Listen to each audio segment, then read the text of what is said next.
আসসালামু আলাইকুম প্রিয় দর্শক, মিমি কুকিং হাউজে সবাইকে স্বাগতম জানিয়ে আজকের রেসিপি শুরু করছি।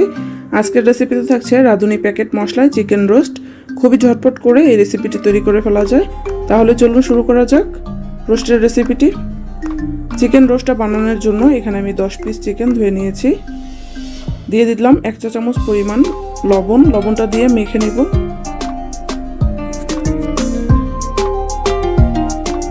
লবণ দিয়ে মাখিয়ে নেওয়ার পর 10 মিনিট এভাবে রেখে দিব। 10 মিনিট পর চুলায় একটি হাঁড়ি বসিয়ে দিয়েছি। দিয়ে দিচ্ছি 1/2 কাপ পরিমাণ তেল। তেলটা গরম হয়ে উঠলেই দিয়ে দিব চিকেনের পিসগুলো।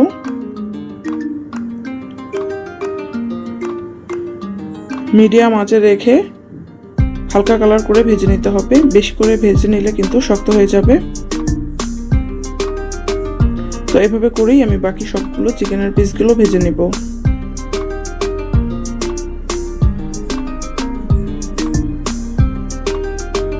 এবার রোস্টটাকে রান্না করার জন্য একটি হাঁড়িতে দিয়ে দিলাম 1/2 কাপ পরিমাণ তেল। দিয়ে দিচ্ছি 1/2 কাপ পরিমাণ পেঁয়াজ কুচি।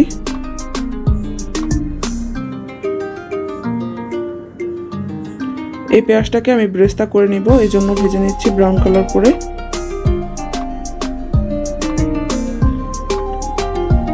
পেঁয়াজগুলোকে এবার উঠিয়ে নিব। একই তেলের মধ্যে আমি দিয়ে দিলাম আরো 1/2 কাপ পরিমাণ পেঁয়াজ কুচি। দিয়ে দিচ্ছি 2টো তেজপাতা, 3 থেকে 4টা এলাচ, 3-4টা দারুচিনি এবং 3 থেকে 4টা লবঙ্গ। 2 মিনিটের মতো পেঁয়াজটাকে ভেজে নেব যাতে করে এর কাঁচা ভাবটা চলে যায়। 2 মিনিট পর এর মধ্যে দিয়ে দিলাম 1/2 কাপ পরিমাণ পেঁয়াজ বাটা, 1.5 টেবিল চামচ পরিমাণ রসুন বাটা, 1.5 টেবিল চামচ পরিমাণ আদা বাটা, কাজু বাদাম বাটা দিয়ে দিলাম 1 টেবিল চামচ পরিমাণ,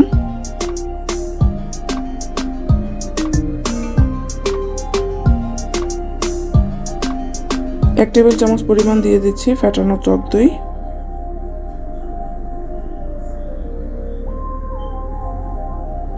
দিয়ে দিচ্ছি 1 টেবিল চামচ পরিমাণ টমেটোর সস। সামান্য একটু পানি দিয়ে এই মশলাটাকে মিশিয়ে নিব।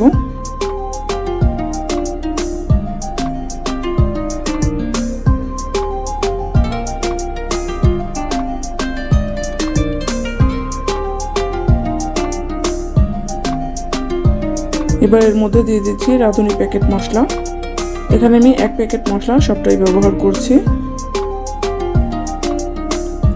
এবার এই মশলাটাকে ভালো মতো করে কষিয়ে নিতে হবে যাতে করে এর কাঁচা ভাবটা চলে যায়। আমি ঢাকনা দিয়ে 2 থেকে 3 মিনিটের মতো কষিয়ে নিব।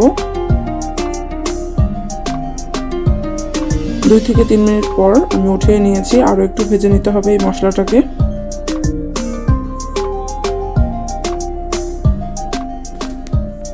মশলাটা ভালো মতো ভেজে নেওয়ার পর এর মধ্যে আমি ভেজে রাখা চিকেনের পিসগুলো দিয়ে দিচ্ছি।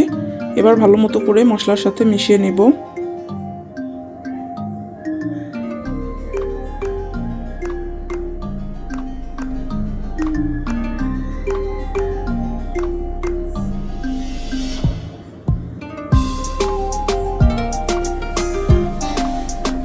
এবার 2 থেকে 3 মিনিটের মতো এই মাংসটাকে কষিয়ে নিতে হবে।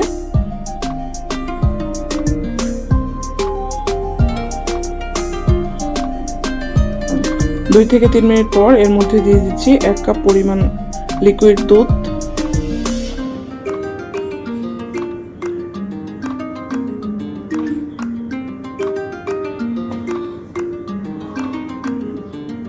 দুধটা দিয়ে নেড়েচেড়ে মিশিয়ে দিচ্ছি।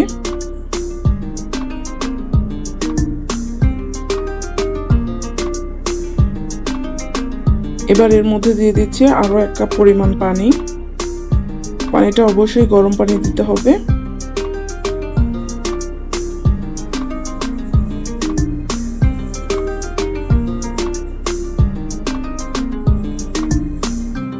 দিয়ে দিচ্ছি পরিমাণ মতো লবণ।